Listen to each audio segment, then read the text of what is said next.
in our company, the score of people, your people score, was valued more than your performance score. Oh, wow. So that's what were their metrics, actually. So you can do all the good work, but if your people score falls, Yeah. sorry. Yeah. So guys, I am here with a very, but I have to see it like a very special guest. I met this amazing gentleman only a few days ago at a polo game, right? Absolutely right. I was standing there and my colleague, actually, and a friend of mine, Sade, she came running up to me. She said, Michelle, there's a man that wants to meet you. And I'm like, who's that man? It's Akeel. I said, Akeel who? You got to figure that out because he wants to know who you are because you are a super connector and he never heard about that.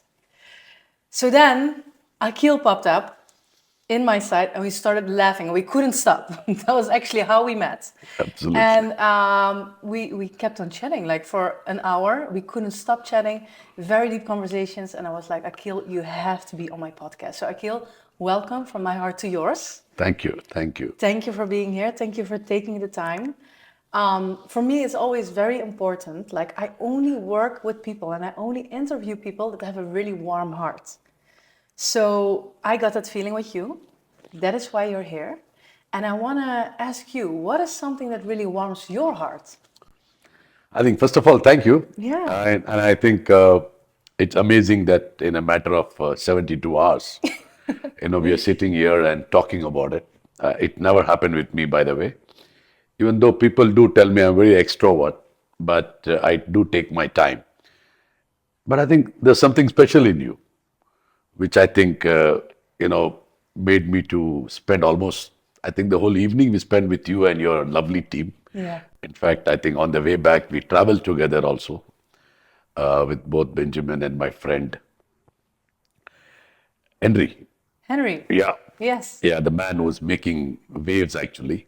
Pea bottles. Yeah. For No, the I don't want to world talk about it. It's secret right now.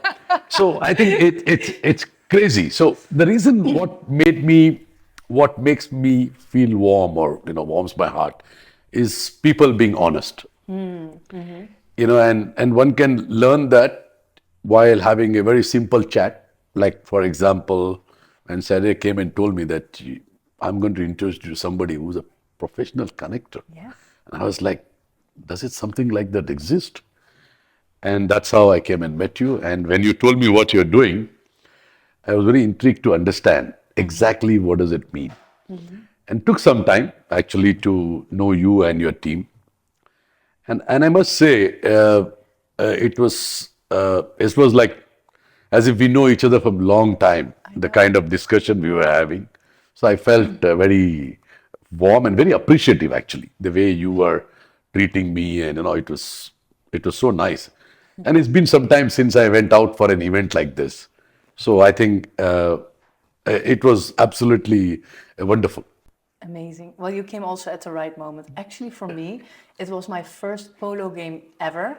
And me making such a good friendship directly is like the best. And I was actually at that day, I was realizing, like telling myself, I'm not going to go out. I've been to so many events. And now we're here in Dubai. And I came here to network, go to events, and I've had a networking overload. And I'm a professional connector, but also my battery sometimes runs out. So I'm like, I don't know, shall I go? And I always feel like if I feel that I have to go somewhere, there's a reason. Last Sunday, you were the reason. That's very I know cute. for sure. That's very nice. And actually, of you. I didn't even realize who you are or what you do. And I always like to connect with people based on their genuine heart, their warm heart. And then I actually found out that you have a very extraordinary career, right? So maybe you want to share a little bit about your journey. Yeah, I think I'm basically from India. Let me start with that. Grew up in south of India, which is very warm in Chennai. Doing small jobs in a very early age of my life. No regret, to be very honest. I think I feel today when I look back, I feel good about it, that I could stand up and do things. Probably that's what helped me. Yeah.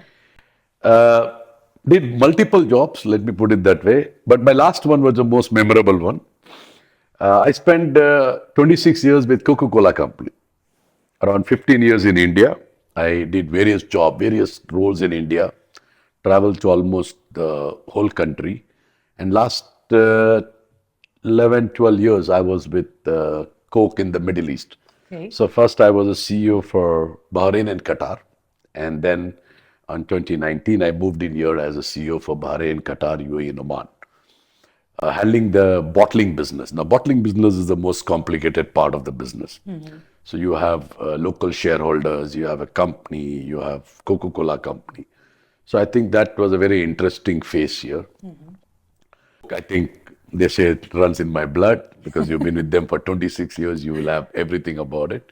And I was talking to Benjamin while coming that, when I look back today, sometimes you feel that you've given a lot to the company. But I think in the long run, it's also the company's given you a lot, both in terms of your career, in terms of the life you lead. So I was just telling him that, when I was one of those days, I was free and I was passing through my passport. I said, let's see how many countries I have seen. And I've seen 60 countries. Wow. That's almost one third of the world. It's a lot.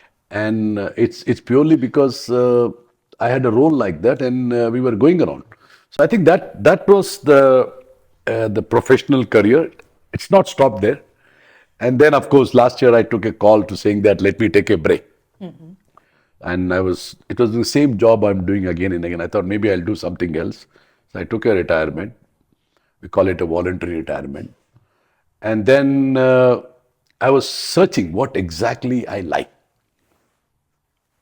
And trust me, I am still searching. You're still seeking. I'm still seeking what I need to do. Now, that's a very interesting part of it. Even though after working for 26 years with Coke and other couple of companies, I'm still seeking what exactly I need to do. I'm doing small work right now, mentoring some startup CEOs, investing in some startup companies, being in a board of couple of advisory companies. I'm also very intrigued about tech setup, so I'm doing something work with this setup. And then, of course, I meet you. And then it all started. And you say, okay, so now you are in the right place. So that's my journey. That's beautiful. That's beautiful. And also what I can remember, because we spoke about it, we were sitting at Polo, we were watching the horses, the game, and you told me as well a little bit about, your childhood and where you're from, and that you worked yourself really the way up. And that is where I could resonate with you. I told her also a little bit about my childhood. I know, when I heard your childhood story, I felt that I think I had a much better than yours. Well, I think it's not about like comparing. There's no better or worse. But I think it shows your grittiness, how you managed yourself. Yeah. I was actually very impressed. In fact, I went back and I was talking to my son. Okay. And I showed you a picture. Okay. And he said, are you sure, Dad? I said, yeah. I mean, why are you asking? Yeah. He said, she's so pretty. I said, what is pretty got to do with her life? She had a tough life. Yeah, yeah. So I think, yeah. Yeah, thank you for seeing that. And I think also like why we vibe, let's say, is because we can resonate. We're real people. And what you said, the honesty and your genuinity. I can feel really when people are real. And I can also, there's something interesting, I can tell in someone's eyes, I call it the sparkle. If someone is full of life or not. I meet people all around the world, people of my age, of your age, and can be No, very what do you mean by successful. your age and Oh, my we're the age? same age. I'm very Obviously sorry. the same age. I take your offense. I want to get out from this. We are the same age. We're the same age. We're the same. No, but like some people that I meet, they, for example, are extremely successful, or leading a life that they have certain dreams, but I can tell in their eyes if they are full of life or not. And you're seeking, but you are full of life. You are excited to learn. Absolutely. Right? You're excited to... The reason what brought me to you was, for me, it's like a child, What is this professional connector? I mean, I understand the word professional. I understand connector. But I have never felt that somebody can make this as a professional career. Yes. And actually make people's life. Yeah. Because I think the kind of work you're doing, you're not only connecting people, but you're also ensuring that they are happy, they are successful. You know, I saw some of your videos. Yeah. It was so beautiful. Thank So I you. think when I say I'm seeking, it's not I'm unhappy or I'm Yeah. not. I think I believe that everybody has a life, and I think I have been most blessed Yeah. from where I started and where I am today. Imagine being a CEO of one of the best company in the world, top five companies for almost 100 years, Yeah. and spending almost 26 years. I think it's a blessing Oh, and it's a absolutely. dream for a lot of people. Yeah. So that when I say seeking, is it probably somewhere something inside me believes that I need to do something else. I Yeah. think I have Yeah. maybe I don't know what is that something. Yeah. That's the point. Yeah. So it's interesting. We can have a conversation about that as well. I do want to understand like your background a little bit more, because you worked for 26 years in this leading company. You're CEO and you're so damn humble and cool, right? Like I have a totally different image, and I met people who do similar things. They're not so full of life. How did you stay like this? I think, when I look back, from the way I grew up, from where I started up, I always felt that your position should not define you. Yeah. I don't want anybody to come and tell me good morning because I am the CEO. You know, I and I think maybe I met some people in my life. I think one of the person I still remember, there used to be this old man when I was doing my 10th grade and I wanted a job.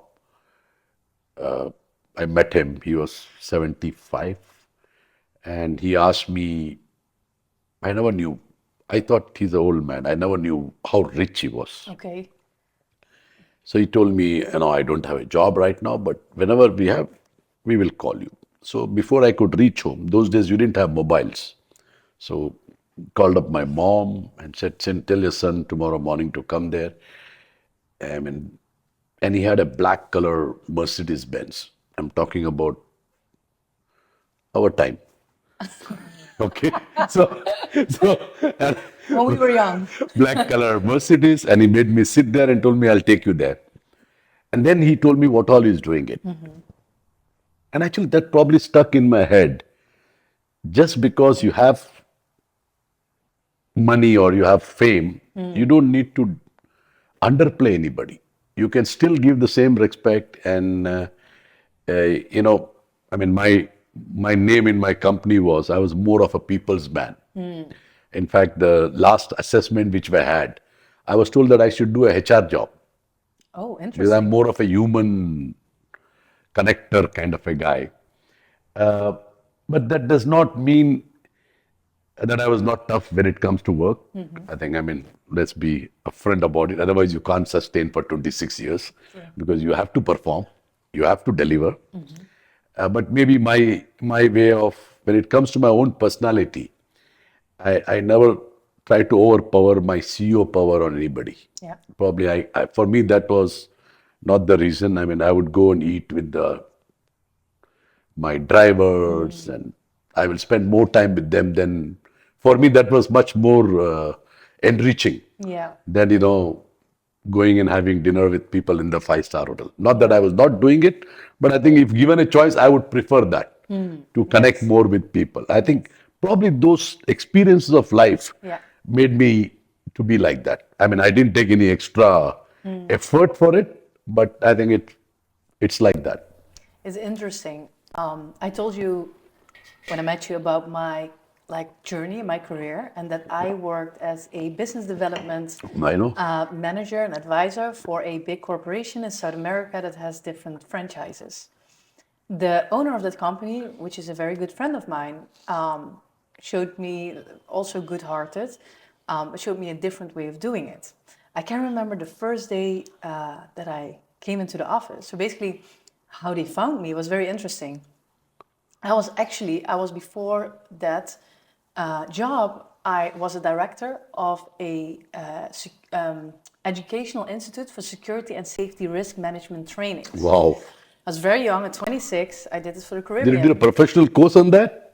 Sorry? Did you do a professional course on that? Oh no, like because my background is actually education and training, and the owners of the company, they were seeking for a new managing director, and they had a managing director before, but he was very, let's say, he was the son of a oil company director who was actually not super ambitious. He just had the right connections and a beautiful car, could get in everywhere, but he was not delivering. Yeah, it was. Right? I So they mean, found me and they say like, you're great with people, just like you. You maybe don't have the background, but you have all these skills. So they hired me. I did it for almost 3 years, and then I thought, I don't know. I don't know if I want to do this for the rest of my life. I want to be an artist. So I started an art company actually, and I became a wood artist. And very fast, I found out I can't pay my rent. After 3 months, I'm like, nah, it was so.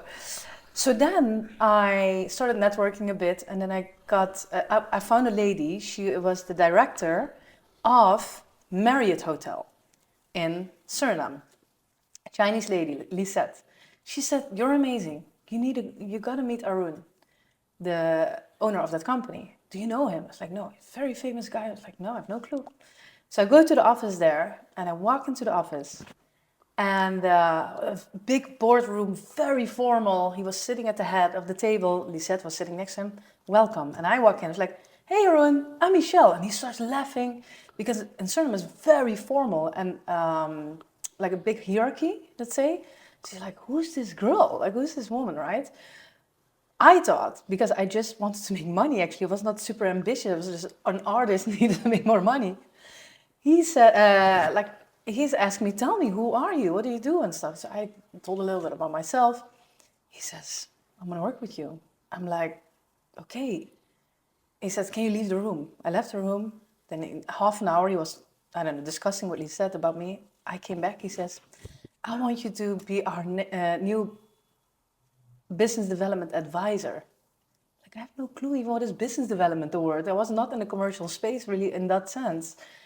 And then he invited me to join. I said yes, 2 days a week. I could like sustain my arts, but very soon it was too much actually, of 2 little days to do that job. So I ended up working 4 days a week, and 3 days a week I was an artist. But the first day in office, and why I'm telling this story, I walked in, I started working with him, and it was a break. The HR manager told me at 12 p.m. or 1 p.m., the whole team eats in the canteen. So what do? I go at 12 p.m., I go to the canteen, I eat with the normal people. And then my boss, he walked in and he's like, "What are you doing? Come back." I'm like, "Sorry." Go back to his office. He says, "Michelle, we don't eat with the people." I'm like, "But those are my colleagues." And I was directly at the top of the company, but I didn't understand the hierarchy. And I'm bubbly with everyone. He says, "Yeah, I prefer that you eat with us." So I ate with his wife and him and the director of Marriott, business development director she was. So we had a separate lunch always. And to be honest, I didn't like it. I didn't like it at all, because I think when you eat with the full team, it doesn't matter what the cleaner, the receptionist, we all are needed to run this company, right? So there's no better or No, worse. I think that's a beautiful culture with Coke. Yeah, We don't have a separate canteen yeah, for, yeah, and we all eat in the same place, and we yeah. eat the same food. Ooh, okay, interesting. Yeah, Same food. yeah, We all stand in a queue. yeah, We eat the same food. yeah. Yeah, so that was there different. The main reason that he did that was, I think, he wanted to be effective because he wanted me to be constantly next to him. So then he says, Maybe if you you have a wanted to break, use that lunchtime to have a chat with you. yeah, Gives you additional 30 kinda, minutes. kinda, So yeah, yeah, sometime that can happen indeed. But I did like, with the people. culture wise. So talking about company culture and leadership, like I'm the CEO of my company, but I'm a humble, bootstrapped, small startup. Totally different ballgame, obviously. And I'm very honored, by the way, how fascinated you are with what I'm doing. Because when I speak to someone like you, I'm like, "Oh my God, I was the CEO of Coca-Cola." And I'm like, like really having challenges in my small company to get it all together. But I'm also the founder, and it's all bootstrap. But can you tell a little bit more about how is it to be a CEO of such a big company? I think What do you do on a daily basis? And How does it look like? I think first of all, I think your job is tougher than CEO of Coca-Cola's job. Yeah. And I'll tell you why first. Because you have a brand. You know, that brand, of course, now, if somebody was a CEO in early 90s when we started, early end of, we are a 137 years old company. 137 all? Yeah. Okay. Started from a medical shop, pharmacy in Atlanta. So your job is definitely much, much tougher than my job. Interesting. In a way, hats off to you. Oh, Okay. thank you. Now, but what happens if you are a CEO for a Coca-Cola company or a big company? One of the biggest difference which I found, and that made me work with that company for 26 years, because I never felt I was working for them. They never made me feel that I was an employee. The feeling I got is that this is my own company and Beautiful. I am running it. Of course, because if you're operating in 200 countries, you need to have some governance, some quality control, some processes. Otherwise, you cannot run a country, right? A company like Coca-Cola. So I think the culturally, the key message was that this is your company, this is your people, you need to run it the way You would you do run it. your Yeah. company. So I think that was good also, but that also put a lot of pressure on you, right? Because remember that when you get so much of freedom to run, you have to be on your own and you have to do it very well. Yeah. And I think that's something which helped most of us in the company and me, I think, to ensure that the brand, see when you wear the T-shirt of Coca-Cola, Yeah. you're not wearing a T-shirt. You're wearing the value of the brand, your pride of the brand. But along with Yes. the pride comes accountability and responsibility. Absolutely. And I think that is something which one learns when you work with a company like that. Does it come with a lot of pressure? Massive. But in the end, like I said, it's so much of fun. You're creating your own baby. Yeah. You have, like I had at one time when I was in India, I had almost 8,000 people who would look up to you. Wow. Now, I used to always tell my people that remember those 8,000 people, they want us to succeed. Because if we don't succeed, they won't get the bonus. They won't have the salary. Sure. So I think that accountability and responsibility makes you actually work in a very responsible way. Yeah. And I think that's something which I learned. But I think the culture of the company was very, very inclusive, in a simple word. So you would say for every company, that's like the key to making it work. I personally think, and I think I have met a lot of people from a lot of companies, but when I talk to them, I definitely find that the success of most of the companies, I think it's very close to this kind of a approach where you're transparent, you're ethical, Yeah. you're inclusive, you value integrity, you value the human values. Yeah. It's so important. I don't know. I must say this, but I will say, in our company, the the score of people, your people score, was valued more than your performance score. Oh, wow. So that's what were their metrics, actually. So you can do all the good work, but if your people score falls, Yeah. sorry. Yeah. So do you think that they recruited you? I don't know if you were recruited or applied for that job, how you got in was based on this I will tell natural you, skill if you I tell have. you my story of recruitment, you will laugh. Can I know? Can you share? All right, I'll do that. So, like I said, I'm from in India. Yeah. And India, every second person has 2 degrees. Okay. They're very qualified. Education in India is massive. Yeah. But not everybody, but whoever studies. So I studied because of my background, I told you I was struggling. So for me, doing a graduation, a basic commerce degree, was was a challenge. So I studied in a university, not a top 10 university in India or something, a normal Small university. town. Yeah, no, in the city, Oh, the but city. yeah, I has to be Okay. in metro. Yeah. But anyway, but there's a lot of difficulty. People will complete the graduation in 3 years. I completed in 7 years because I was never there. Yeah. So every time I had to come and write one exam and go away. Uh, so I, during my tenure, I worked for a company called Electrolux. You know Electrolux? I heard The of people it. were in washing machine, vacuum Ah, yeah, cleaner, yeah, yeah, yeah. Electronics. Electrolux. It's called Electrolux. Electrolux, I think I had a Swedish washing a company. laundry machine from them. Yeah, Is it possible? Swedish Yeah, yeah, Swedish yeah, yeah, company. yeah. So they had a collaboration with an Indian company called Tatas. Tatas are very big. Okay. The people who bought Jaguar, Uh-huh. Yes. just to give you a small perspective about them, how big they are. So I used to be selling vacuum cleaner door to door. I used to clean their Wait, houses. that is what you were doing? That was my first I bet you professional were job. very good at that, Yeah, I was number one salesman for right? almost 6 months in a row. Before that, after that, I got promoted. I became a leader at the age of 19. Wow. Wow. With your vacuum? Yes, I became a Wow. supervisor, group leader. Anyway, so I did all that. So there, in a place called Patna, I met some people. Okay. I was a bachelor, single, 20 years old. I was sent to India's most dreaded place, very difficult place those days. Okay. Anyway, I went there because I could speak their language, Hindi language. There I met this gentleman called Atul Jain. I want to specify the gentleman's name, the man who changed my life to a large extent. He was double graduate, Okay. and he was double graduate not from a normal institute. So first he was a IIT, Indian Institute of Technology, engineer Yeah. from the best of it. That means those days they used to select 200 people, and 200,000 people used to write the exam.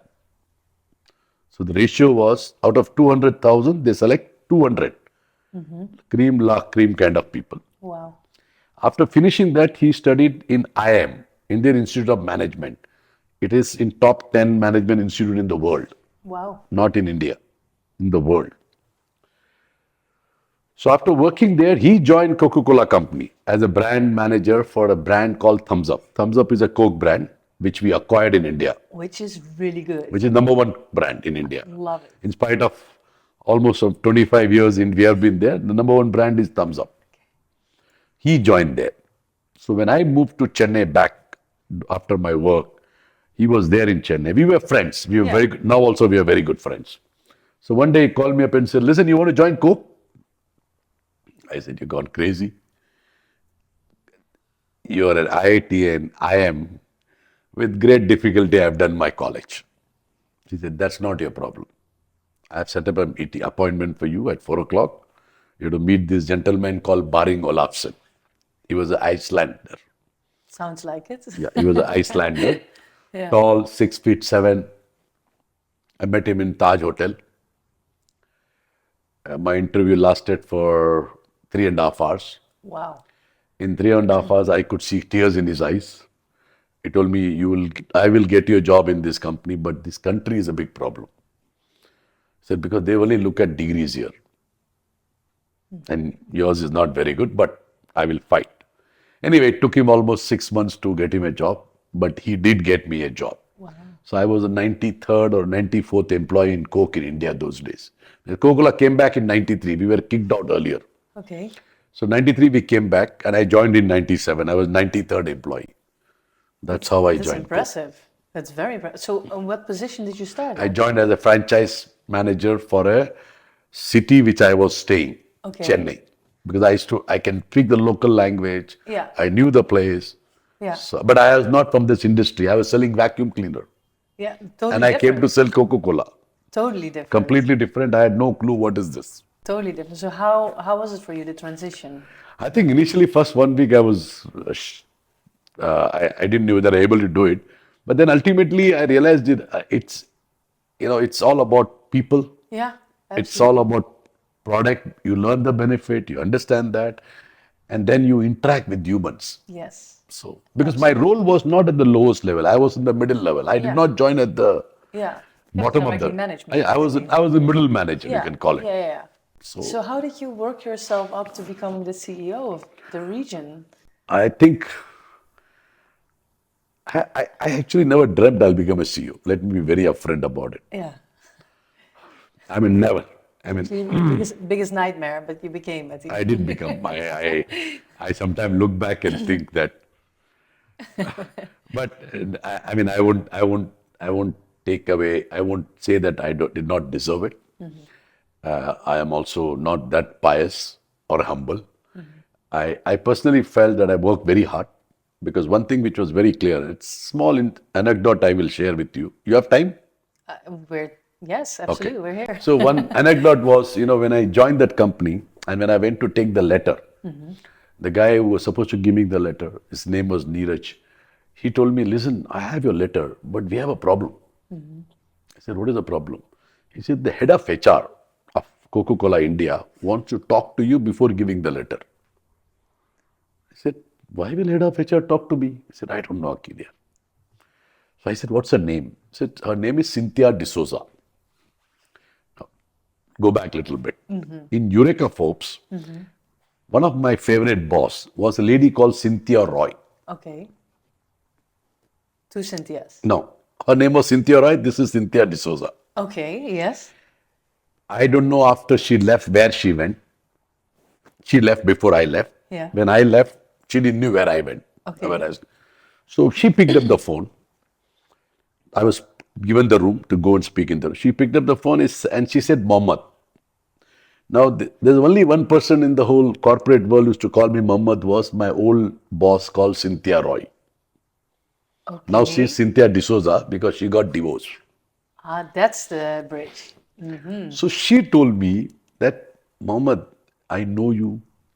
You're very straightforward. You're very high on integrity. You don't play politics. This is multinational company. Here you have to learn to do all that. Secondly, your qualification is your biggest disadvantage. So you have to fight. That means if somebody is working 100, you have to work 200 to survive. Yeah. I'm not talking about growing, but to survive. Are you sure you can do it? I told him, I said, ma'am, my life is anyway started from where I've come reach here. Imagine working for a Coca-Cola company. How can I even say no? It's a dream Yeah. for people. And I've got it. So I'm going to work very hard. She said, best of luck. That was a message she gave me when you joined, because she was very fond of me. So I told that, Neeraj, don't give the letter to Akeel. I want to talk to him. Because I never knew you were applied. When they told me, because she signs the letter, right? So she saw the name Mohamed Akeel. Yeah. She said, who the hell is this Mohamed Akeel? Can I get this personal file? And I said, why this guy is joining here? He's not fit for this company, according to her. He doesn't fit into this company. But anyway, as time says, she left after 4 years.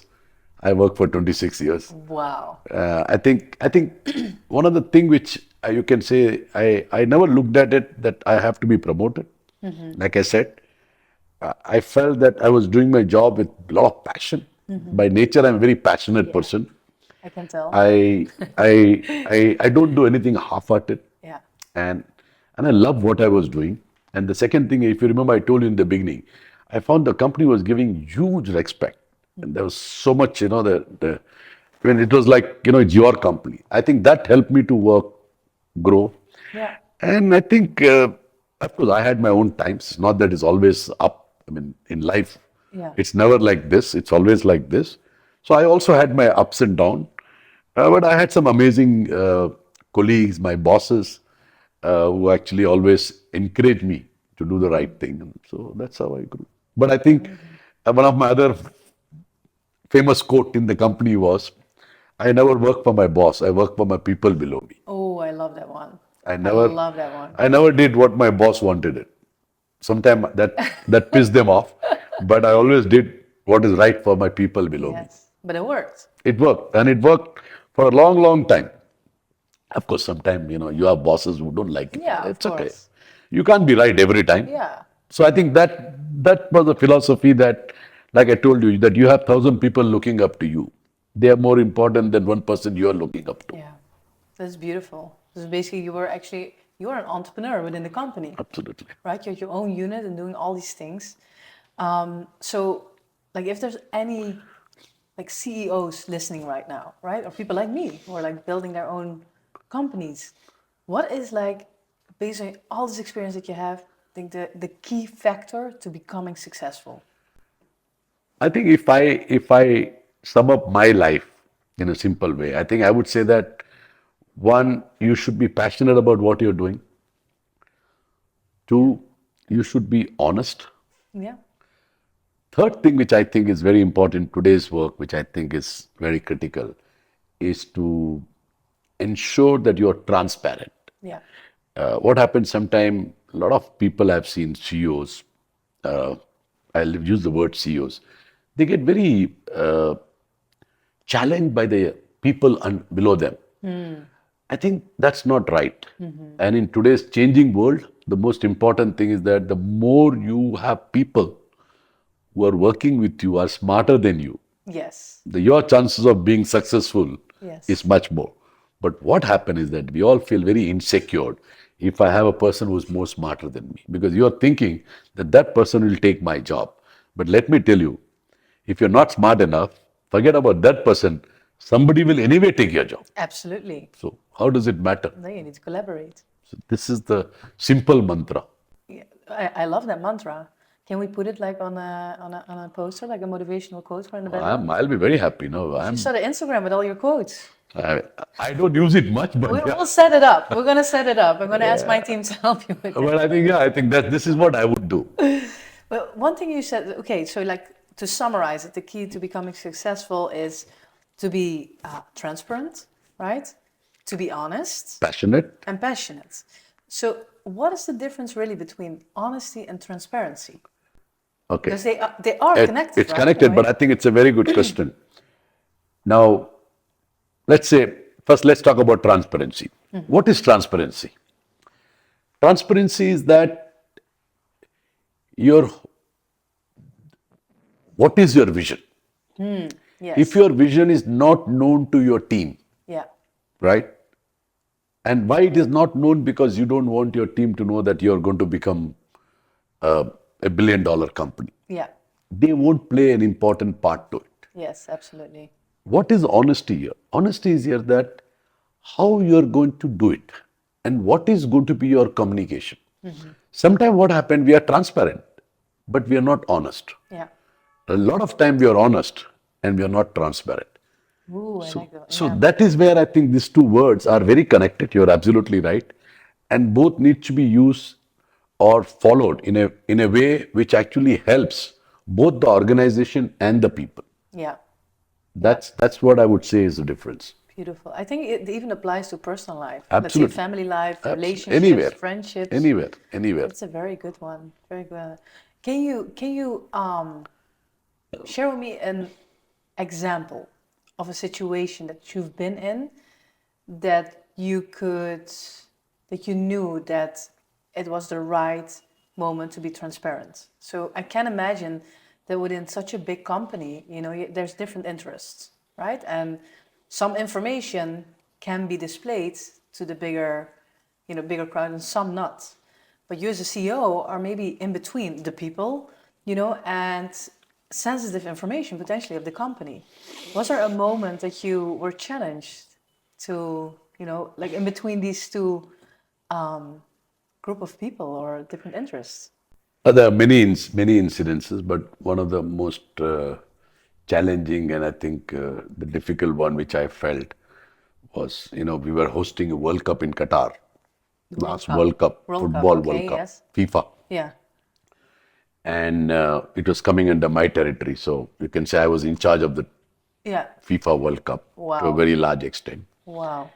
And one of the biggest challenge we had at that time was there was an embargo in Qatar by some of the countries in the Middle East, like Saudi, Bahrain, Qatar. So, and Qatar is a landlocked, a sea-locked country. Yeah. So it's in the land. So everything whatever you need in Qatar has to come from Saudi. If Saudi locks it, Yeah. finish. Yeah. At that time,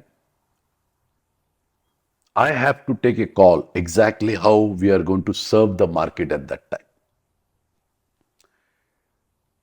So there were two ways of dealing with that. One was that you try and make a huge noise saying that, listen, it's all over, I can't do it, and get all kinds of support from the company because company will go all out because you need to be. But I think what I did was I very transparently, I used my network in Qatar, met the government, then met the other government in Bahrain. then spoke to my company in Dubai, then spoke to my boss who was in Singapore. And I think what I did was I tried to create a non-panic situation, saying that even though we have a tough time, but I think if we plan it well, Yeah. we will manage it well.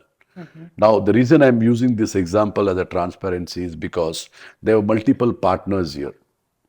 One could have actually played the own game of being a god, you know. But I think the reason I'm using this is that because I feel that the way I used this whole thing, I think nobody realized it when the World Cup happened that we had all these challenges. Yeah. That is what you wanted, That right? is what I wanted, and Yeah. that's what happened. But the reason I'm using that as an example for a transparency is because sometimes it's important that you you bring the right issue on the table, Yeah. but along with the issue, as a leader, your job is to also bring in solution Yeah. and multiple solution with multiple people. So I think if you handle anything like this in a very transparent way, you will get the answer also rightfully. That's one of the, I think it stays in my mind, and I think we were told by our team that it was the best hosted World Cup. We Wow. hosted the best World Cup in spite of all the challenges. Wow. The next one is in US. Let's see how it goes. Well, you're not there, so I'm I sure, doubt a little but bit. I'm sure people are there. I'm sure it's a big company. But it's beautiful how you solved that situation. Do you know, is there a way for, let's say, young CEOs to practice that? Like, do you think it's a muscle that can be trained? Like being, the honesty, the transparency, and also being passionate. I think it cannot. I think yes. The answer is yes, and I'll tell you why. See, all of us in our way of life have all of this. Yeah. This is nothing which is coming from the sky, or it's not a rocket science. Is that how we use it Yeah. and what kind of. I think it's a lot of things you can read also in today's time. You can see a lot of podcasts. And then you can do a little bit of hand holding, some mentoring, some coaching. Uh, I think it's very much possible. Yeah. And I think today's CEOs are learning it, to be very honest. I mean, they're very good. Some of the young CEOs I follow nowadays are definitely much better than what we have seen in our time, honestly. Well, now it's visible with social media and Yeah, stuff yeah, like yeah. that. I think it's very much possible. Yeah, Very because much you just said like, it is possible with the hand holding, with the right support. And I always talk about that. Like I'm all about creating the right network and the right environment, I think you're doing that actually I am. because you're connecting this person to that. Yeah, So I think yeah, absolutely. this that's what I said. It's such a wonderful, uh, Yeah. wonderful. I mean, I don't know how do I put it. You're Is the it a very profession or what are you actually wonderful doing, Michelle? professional, and you're a CEO, but you're wearing multiple hats. Oh, like See, not even multiple, the like challenge is that you're not wearing one hat. You're wearing many. multiple hat. Yes. Make it easy, like 500 or so. I think Many hats, there used to yeah. be that book, right? What is it called? Hat. A very famous book. He has to have different color hat. Okay. I forget that. I don't A know. very famous writer, by the way. We will find it out Yeah, after. you will definitely. We'll find it out. Well, I'll put it in the You read description. about it. I In should fact, read about it. yeah, it's a hat book. I mean, I read it It's a long back. handbook. Multiple hat, and every hat Okay. every color of the hat Yeah. has a character. Well, it's true because for me, and for you as well in your career, when you have to shift into different roles, there are different things expected, Yeah, right? When I'm leading the team or when I'm creating new ideas or products or innovations, when I'm interviewing people, it's just like you're shifting. The core in that, and that's the transparency and honesty, is part of that, is being truly yourself. And that's what many people say to me, like, Michelle, I've seen you in different situations. You work with very successful people and people who just start out, or when you speak to a cleaner here in the lobby, you're always yourself, Absolutely. right? So I think that is something actually that cannot even be trained, that should be unlearned by people, because some people teach themselves to operate as another person in different roles, But I think in the core, if you can always be Yeah. yourself, but understand the Absolutely. different responsibilities and Abs- interests that you have, then you can come very far. Absolutely. So important. You Right? cannot copy somebody. Exactly. And you feel it. And that's what I meant actually Yeah. at the beginning. Genuine people, warm heart. You can tell if someone is fully in their ikigai. Have you ever heard about that concept? No. Ooh, this is super interesting. Maybe, like, I would love after also, like, in the upcoming months, like, let's go for dinners, and I want to help you to find your ikigai. Wow. Because my business, actually, because you told me, like, you're a pioneer. I created something that doesn't exist in the industry. I went on a wave of remote working and digital nomadism and location independence and entrepreneurship that didn't really exist yet. And there were programs for people like us to, let's say, like live together, work together. But I created a program where I facilitated people to get the most out of their time together in order to collaborate. I know. It's amazing. I saw your video of your island. What is this called? But Nomad Island Fest. Yeah. Where are you going to speak? Inshallah. By the way. Inshallah. Where are you going to speak? But my company is built on the principle of Ikigai helped me to build Iki. it. Ikigai, that's IKK. Ikagai. Ikigai. Ikigai. Ikigai. It's a Japanese concept. I've heard this. Yes. I've So, heard this. and actually in Japan, there's areas, they call it, is it the blue zones, where the highest concentrations of people get the oldest. So you have the most amount of people there of 100 plus years. Yeah, I know.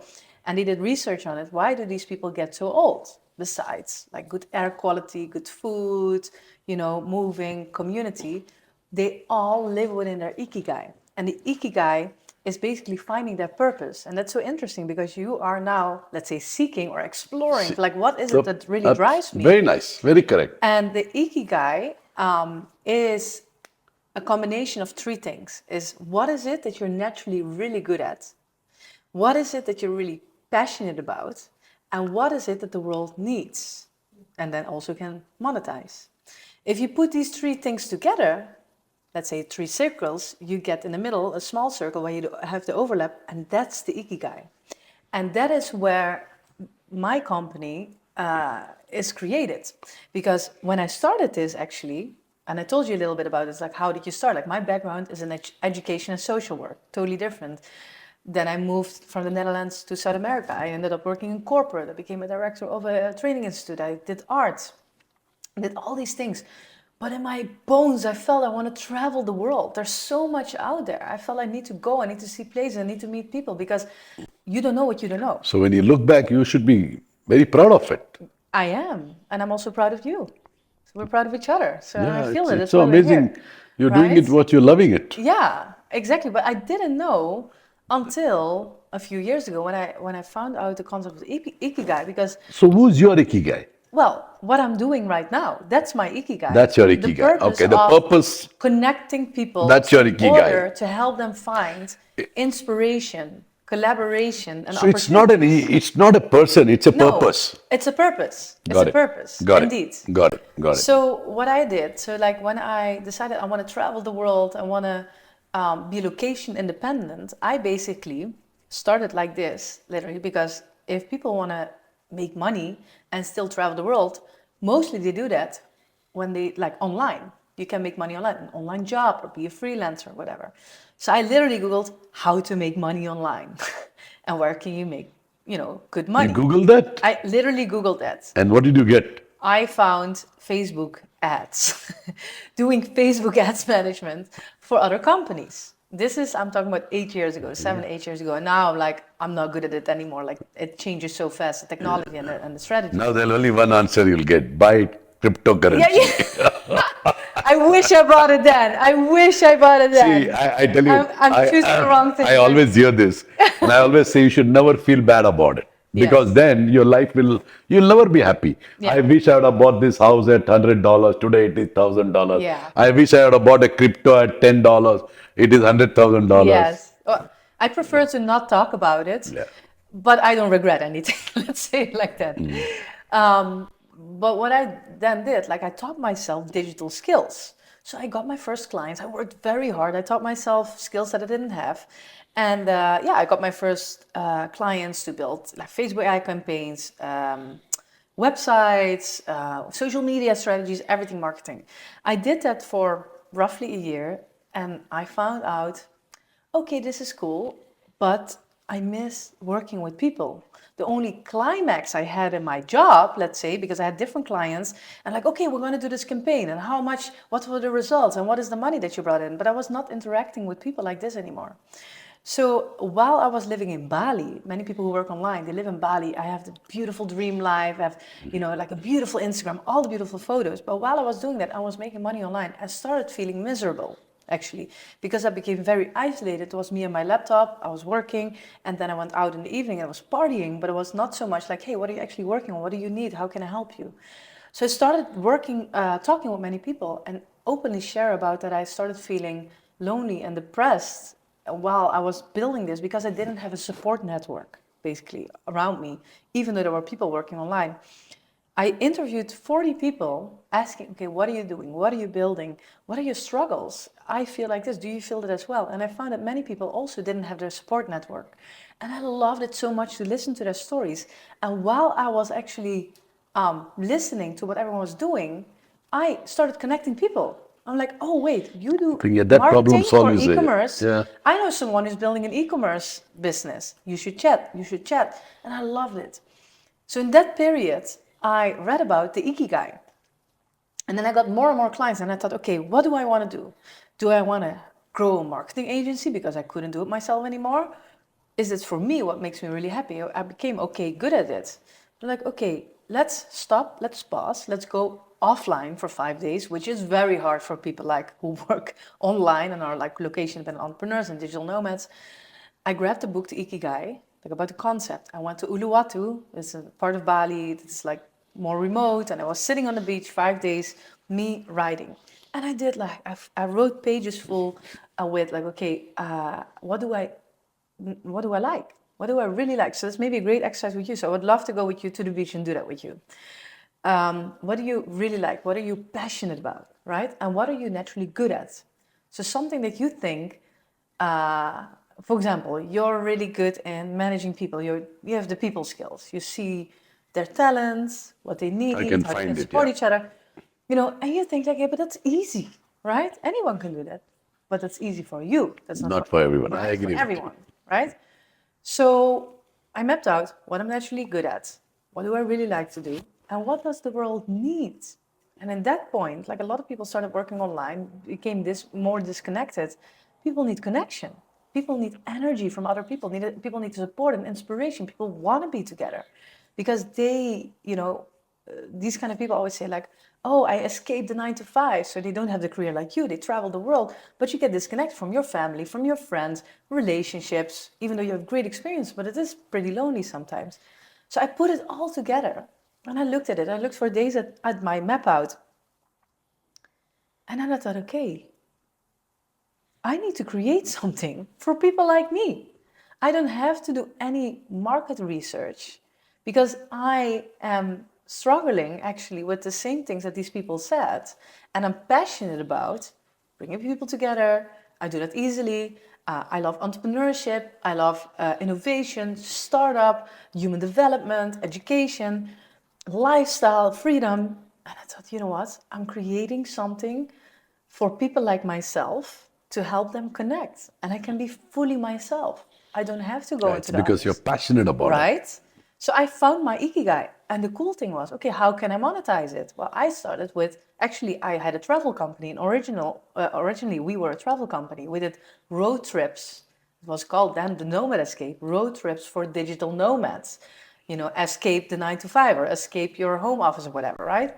Or escape the Where it ordinary. was in Suriname?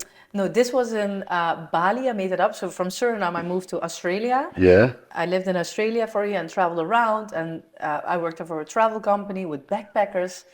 And it was great. But the type of people, these backpackers, they were not entrepreneurial. We couldn't talk about like these things. So like, okay, what if I do something like that, but then for entrepreneurs? We can travel. We're young. We can conquer the world, but we can talk about business and growth and money and ambition. All these things. So then I can't remember the day at the beach, I found my ikigai. I found it. I had no clue how to build a company. I just started with a website and a name, a domain name, a logo, and I just started posting on Facebook groups. Very genuine. Hey guys, my name is Michelle. I am a then digital nomad. I'm traveling around the world, having a hard time meeting the right people. I'm becoming lonely and pretty miserable. My Instagram looks great, but this is not how I feel. I'm looking for people who want to travel with me, who wants to join. Like hundreds of people. How much Me. time took? What was the first Oh, response? this is like 7 years ago. So No, no, then, but first response took how many days? like I no, like a few minutes. That's But this amazing. was many years ago. So then, the Facebook groups were not so saturated as now. Now it's different how it works. You need to get approval from the admin and all these things. And I started selling. I'm like, oh, 1,500 euros, 2,000 euros, 8,000. I was like, wow, I never sold these amounts for myself. And I started selling. And I was like, wow, I found my ikigai. And I still am doing that in different ways and different products and services. But it led me now to being here with you. So, what is your motivation? My motivation, it's where And I'm I'm not from. saying passion, I'm saying Yeah, motivation. no, my motivation comes from pain. I think there's two things that Comes drive from motivation. pain. Yes, there's two things that drive motivation. Those are success experiences, and that is pain. Yeah. Yours No, comes from pain. mine came from pain, but now it's from success experiences. Because what you see, people who become successful or do things that are not the easy way, there's a group of people who says like, hey, I came from so far, I was in a miserable situation. I don't want that anymore. I'm going to work so hard to get out of that. You have another part of it. So I transitioned from pain because I came from poverty. I came from no opportunities. I came from a family where was a lot of physical, mental abuse, drug addiction, very unsafe and violent environments. And I'm like, you know, I always said like, I rather die or jump off a cliff than ending up like that. I don't want to be dependent on government support. I don't want to be dependent on someone else. I don't want to have a violent partner. I don't want it, right? So I became very ambitious in creating a different lifestyle and a different mindset and different world. However, now I feel great. I think honestly, I'm one of the happiest people in the world. I mean it. Every day I wake up and I'm just like a SpongeBob. I don't know if you know the cartoon SpongeBob. I'm getting up and wanting to do things. And why I'm so motivated today, I don't have that pain anymore because I overcome it. I have the finance, I have the freedom. Is because I had success experiences and those are addictive. Now I have success, and I want more, more, more, more. But I have keep you ever growing. thought of going back and, trying to help the people the way you were at the beginning? Yes, and I did. I did it for many years. I was actually, you don't even know yet, or maybe I told you, I worked for almost 8 years as a social worker with school dropouts, Yeah. with kids who couldn't live at home. So I did it I for think many that's a very years. important thing. Yeah, This is paying back. yeah, The positive way of doing it. yeah. So I did that. Yeah, that's beautiful. It is also a very tough environment because I A mean, lot of laws, I know a that. lot of laws. So it's very tough. And then I was like, I want to say, because what I do right now, it's still education. It's still in a way social work, human Absolutely. development. Yeah. But then I want to work with people who are ambitious and who want it, and not are put to work with me because of the courts send them to me. It's very different. So so what is it for you? It's like, what is your motivation? You think it came from pain or from success experiences? I think it came from pain initially, like you Yeah. said. But as I started growing, and I was in a environment which was difficult, so I kept on saying it. But a lot of time I felt that my success, I don't think it came only because of me. Yeah. I think it came along with the environment, Yes. the Beautiful. support which people Beautiful. came around. Yeah. I had a lady. One day my father came to me when I was in seventh standard, saying that, listen, buddy, we need to find a way. Money is becoming a challenge. Yeah. So I was crying, and this lady Yeah. came to me and said, listen, you can cry as much as you want, but the reality is your dad is not a bad man. He doesn't have money. Yeah. So you need to support him. Yeah. So be my guest, cry. Yeah. But then it doesn't help. So go back to your dad and tell him that you will work after the school. I wanted to study. Yeah. So so those it's I think when you are in trouble, right? I don't think it's you who makes the difference. Of Yeah. course, you need to have that will, Yeah. but that environment actually helps you Yeah. to actually Absolutely. become, what you are. So I think as I started growing, I started seeing that how can you also be a part of that environment? How do you create a better environment for others to grow? Absolutely. So that's the way it ended. Absolutely. So going back to your ikigai, because you have actually a very similar drive as me. And I can tell you're a people's person. And Always you're be. excited to help people. You're excited to Always. give back. You're talking about environment. You're talking about network. You talk about community, absolutely, like in a way as well. So do you think that your ikigai could be in that field? I think so. Yeah. I think so. But I think, like you did, right? Probably I need to challenge myself a little more to probably see if there is something else inside left out. Yeah. I don't know. We're going to explore. Maybe I kept on, I always say this. Some people ask me. So I went for the college. I remember this university, and I gave a small lecture, and then I had a question answer. So the one lady asked me, so how do you plan that you will be a CEO in 5 years' time? Yeah. And I was actually taken aback because I never planned. Yeah. And I didn't know what to tell that young girl. So I just looked at her and I said, you want the honest answer? She said, yes. I said, I didn't plan. Yeah. He said, then how did you come? I said, I don't know. Yeah. I am like that river which is flowing, right? It Yeah. kept on flowing and I kept on growing. I never questioned. I kept on doing what is I need to do. Yeah. But I didn't say, like a lot of people have, right? Like if you go for an interview, first question would be, so where do you see yourself in 3 years? Yeah. People don't know where you see yourself in 3 days. On the beach in Thailand, guys. Yeah. That's where I see myself. So I think I maybe I don't know. Maybe I need to learn. Maybe I Yeah. need to learn. That's an honest one. Yeah. I've never. That's why I said I never thought. My younger son was he's a very emotional child. So he told me, Dad, have you ever thought what you really wanted to become? And I said, I never thought. I said, why did you think now at least? Yeah. You led your life in various ways. First your brother, sister, now us. It's time for you to think, what Yeah. do you want Yeah. with life? Yeah. So yesterday, in fact, I spoke to him. I was telling him I'm meeting somebody like this. Said, I hope you get to know what you want in life. He said, okay. I think it's interesting because your son was asking, what did you become? Or what do you want to become? What right? do you want to become, not what you have become. But it's interesting because this is who you became. This is, And this you're is, wonderful. You're amazing. I am everything good. But he says Yeah. that, have you ever thought this is what you wanted to be? Interesting. I said, I don't know. He said, you became. Yeah. Because, I have a habit of telling them the stories, and they're reasonably good kids. Yeah. So they listen to you. Now the children don't listen. This kid listen. So they listen. So now they're at an age where they are challenging me, Yeah. saying that, is this what you wanted it? Yeah. So check, ask yourself. So I am like, okay, but I said, I'm happy the way I am. He said, Yeah. my son said, no, it's not about being happy or Yeah. unhappy. Yeah. It's about, this is what you wanted to be remembered. Yeah.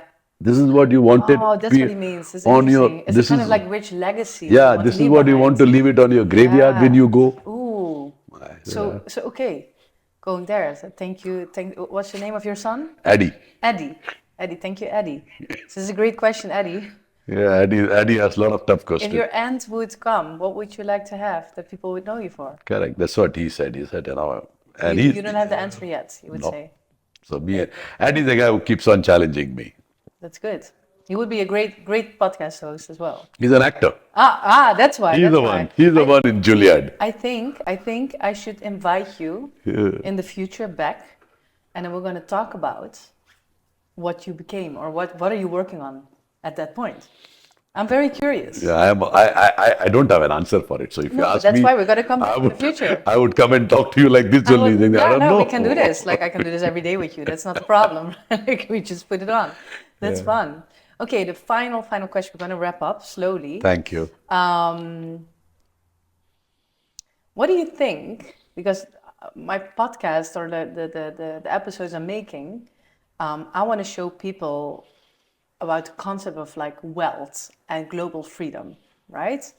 And building wealth, you can do that in different ways. You went in the corporate way, you built yourself up. But what do you think? What does wealth truly mean? What does wealth mean to you? I think wealth truly means to me is freedom. I think wealth is not a bad word. I think it's very important, and I think along with the see when you build wealth, you don't build wealth just to stay in a nice place or something. I think because you also create the whole environment around you which makes wealth. Yes. So making a wealth is not a bad word. Yeah. In today's time, I think there are multiple opportunities of making wealth. So when I was growing up, so you can make wealth in many ways. So one is your salary, your savings, your business, your saving, your investment. But in today's time, I think one needs to look at it in multiple ways. But along with the wealth, I think one need to also learn to be conscious about the environment, conscious about the Yeah. people around you. There are multiple things you can do. But wealth is not, according to me, is not a bad word. And I think if you ask me, I think probably I will try and make a question for you if that is the correct. So your question could be okay. So we heard all your stories in this. So out of this, how do we make what is the message you give to my audience? Yeah. Is that can we make wealth after listening to Akeel? Well, then the question is, because you say wealth equals freedom. I So think so. Yeah, right, true absolutely. wealth is freedom. Absolutely. So for anyone who's listening and say like, yeah, but how do I get there? I You think know? so. For example, when I started working very early in life, I told you those days the salaries were not very big. Now, over a period of time, once all my responsibilities of education of families got over, I think I hooked into one or so. My advice to you, or the people who are listening to you, is that to hook into one of the stuff which you can do to Yeah. build your wealth. Yeah. Because how do you build wealth? You don't build wealth by putting money in one place or investing in one place or doing one thing or earning. That Yeah. is not going to create wealth because you will spend. Yeah. So for me at that time, I think the wealth building I did was I started investing small money on reality in the On? construction. Okay. Yes. The I started very early at that time, talking about 2001, Okay. which is almost 25 years back. So I started telling that, listen, we need to start saving money, small money. So any on-plan building, which is starting the construction, small money. Yeah. Now, if you're working for a company, you can never become rich. It's not possible until unless you use your saving money to invest in the right place.